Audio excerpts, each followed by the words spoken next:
Hello movie lovers, welcome back to filmy bowl. మన కల్కిల్లో మనకైతే goose bumps తెప్పించే డైలాగ్స్ అయితే చాలానే ఉన్నాయి. ఒక్కొక్క డైలాగ్కి థియేటర్స్లో కేరింతలు కొట్టించినాయి. సో ఆ డైలాగ్స్కి ఏంటో తెలుసుకునే ముందు మన ఫిల్మీ బౌల్ ఛానల్ని లైక్ చేయండి, షేర్ చేయండి, సబ్స్క్రైబ్ చేయండి. మన ప్రభాస్ అండ్ నాగశ్విన్ దర్శకత్వంలో వచ్చిన మూవీ కల్కి.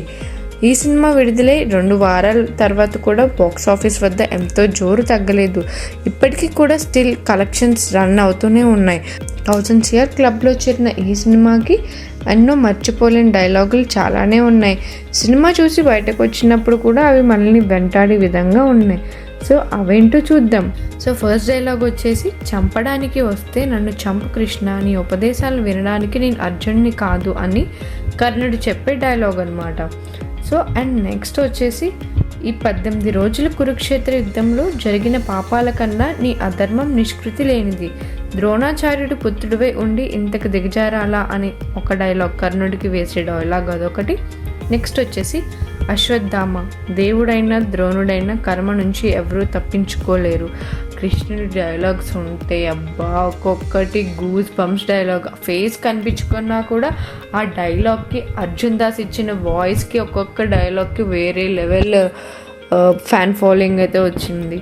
నెక్స్ట్ డైలాగ్ వచ్చేసి, చావు నీకు శిక్ష కాదు అశ్వత్థామ, అది నీకు విముక్తి. అండ్ నెక్స్ట్ వచ్చేసి, ఈ డైలాగ్ అయితే మ్యాడ్ అయిపోయారు. అధర్మం పెరిగిపోయి ప్రపంచమంతా చీకటైనప్పుడు నేను మళ్ళీ వస్తాను, ఒక అవతారం ఎత్తాలి. అలాంటి యుగంలో కలి ఎంత శక్తివంతుడు అంటే నా పుట్టుకని ఆపగలడు. అప్పుడు నువ్వే నా గర్భగుడికి కాపలా కాయాలి అని చెప్పి కృష్ణుడు అశ్వత్థామకు చెప్పే డైలాగ్ అనమాట. నెక్స్ట్ వచ్చేసి, పైన ఎవరున్నారు అని అడిగితే వీటన్నిటికీ కారకుడు 200 ఏళ్ల రాక్షసుడు సుప్రీం ఆస్కిన్ అని చెప్పి చెప్తారు కదా, అదొకటి. అండ్ నెక్స్ట్ వచ్చేసి, ఈ కాలంలో ఒక ప్రాణం మోయడమే పెద్ద వరం అమ్మ అని చెప్పి ఆ ఫ్యూచర్లో వచ్చే సిచ్యువేషన్స్ని బట్టి దీపికా పదుకోనికి చెప్పే డైలాగ్ అది. నెక్స్ట్ వచ్చేసి, నిజానికి నమ్మకంతో పని లేదు, సమయం వచ్చినప్పుడు నీ కళ్ళ ముందే కనిపిస్తుంది ఈ కథలన్నీ నిజమని, దేవుడు వస్తాడని నీకు తెలుస్తుంది అనే డైలాగ్ ఒకటి. నెక్స్ట్ వచ్చేసి, బుజ్జి చూసావా నాకు కూడా ఫ్యాన్స్ ఉన్నారు.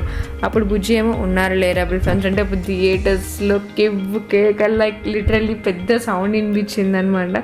నెక్స్ట్ డైలాగ్ వచ్చేసి, మీ యుద్ధం మళ్ళీ మొదలైనట్లుంది, ఇది యుద్ధం కాదు, యుద్ధానికి ముందు చేసే ఆయుధ పూజ.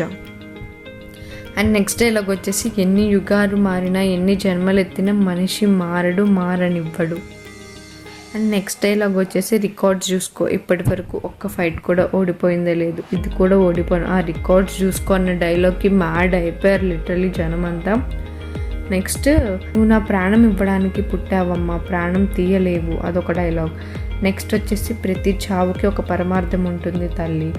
చిన్న చిన్న డైలాగ్స్ అయినా అవి పీపుల్ మీద చాలా ఇంపాక్ట్ ఇచ్చాయన్నమాట. నెక్స్ట్, మోయగలిగే శక్తి ఉన్న వారికే మోసే బాధ్యత ఇస్తాడా భగవంతుడు. భగవంతుడినే కడుపులో మోయాలంటే భూదేవంత ఓపిక ఉండాలి, అది మీలో ఉంది కాబట్టే ఆ దేవుడు మిమ్మల్ని ఎంపిక చేసుకున్నాడు. ఏం రాశారండి బాబు డైలాగ్స్ మాత్రం. ఇంకో డైలాగ్ వచ్చి, జన్మనివ్వడం మీ ధర్మం, కాపాడడం నా బాధ్యత. అండ్ నెక్స్ట్ డైలాగ్, ఆలస్యమైందా ఆచార్యపుత్ర. ఈ డైలాగ్ అయితే థియేటర్స్లో విజిల్స్, క్లాప్స్, మ్యాడ్, లిటరల్లీ ఎవ్వరు ఎక్స్పెక్ట్ చేయరేమో. అండ్ నెక్స్ట్ వచ్చేసి, అక్కడ నాలాంటి ఎంతోమందికి నువ్వు హీరోవి, మామూలుగా ఉండదు అక్కడ. ప్రభాస్ ఫ్యాన్స్ మాత్రం పిచ్చెక్కిపోయారు. నెక్స్ట్, చూసావా కేశవ, తను నాకు సమానుడా, తన అస్త్రానికి మన రథం 2 అడుగులే వెనక్కి వెళ్ళింది, కానీ నా అస్త్రానికి తన రథం 10 అడుగులు వెనక్కి వెళ్ళింది. ఓ ధనుంజయ, నీ రథం అగ్నిదేవుని వరం కాపాడుతున్నది జెండాపై కపిరాజు, నడుపుతున్నది ముల్లోకాన్ని నడిపించే నేను, అయినా 2 అడుగులు వెనక్కి తోసాడంటే ఆలోచించు అర్జున. తన సామాన్య యోధుడు కాదు, తన కళ్ళలో సూర్య తేజస్సు, తన చేతిలో అలుపెరగని విజయధనస్సు, తన పేరు చరిత్ర మర్చిపోదు, సూర్యపుత్ర వైకర్ణ కర్ణ. ఈ డైలాగ్కి లిటరల్లీ ప్రభాస్ని కర్ణుడిలో చూశాక అస్సలు ఆ మూమెంట్స్ అన్నమాట థియేటర్స్లో.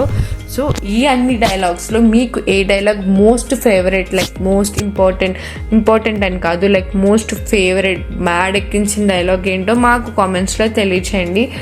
సో మరిన్ని మూవీ అప్డేట్స్ కోసం ఫాలో అవ్వండి ఫిల్మీ బౌల్.